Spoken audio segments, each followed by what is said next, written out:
আজ ছিল জামাই ষষ্ঠী। সকালে মা পুজোর সব প্রিপারেশনে ব্যস্ত ছিল। আমরা সবাই স্নান করে রেডি হয়ে নিলাম। তারপর শুরু হলো পুজো রিচুয়ালস। হাতে বাঁধা হলো সেই স্পেশাল সুতোটাও। লাঞ্চে ছিল একদম ট্র্যাডিশনাল মেনু, খই চিড়ে দই ফল, কারণ জামাই ষষ্ঠীর দিনে এটাই আমাদের একটা ছোট্ট ট্র্যাডিশন। তারপর ওই 3:30 নাগাদ রেডি হয়ে বেরিয়ে পড়লাম শপিংয়ের জন্য। ফার্স্টেই গেলাম জার্সির মার্কেটে জার্সি নিতে, আর এদের কালেকশন দারুণ ছিল।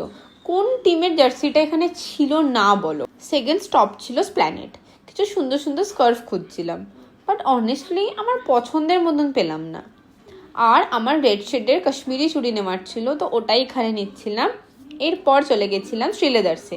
আর এই ভিড়টা তো শ্রীলেদার্সে সবসময়ই থাকে। এর মাঝেই এই স্পেশিয়াস ট্রেকিং ব্যাগটা দেখে খুব ভালো লাগছিল, মনে হচ্ছিল এক্ষুনি কোথাও পাহাড়ে ঘুরতে চলে যাই। যাই হোক, অনেক শপিংয়ের পর একটু রিফ্রেশমেন্ট তো চাই, তাই আমি আর ভাই এখানে খেয়ে নিয়েছিলাম কোল্ড কফি, আর মা খেয়েছিল লাস্সি। এরপর গেলাম ওয়েস্ট সাইড। আর ওয়েস্ট সাইডের কালেকশন নিয়ে তো কিচ্ছু বলার থাকে না, কখনো ডিসঅ্যাপয়েন্ট করে না। সব কটা কালেকশন ওয়াও ছিল। আর মেল সেকশনটা আমার স্পেশালি এবার খুব ভালো লেগেছিল।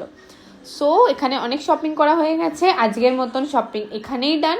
ফাইনালি ক্যাবে করে বাড়ি ফেরা, আর এভাবেই কেটে গেল আমার আজকের দিনটা। See you in the next blog. By.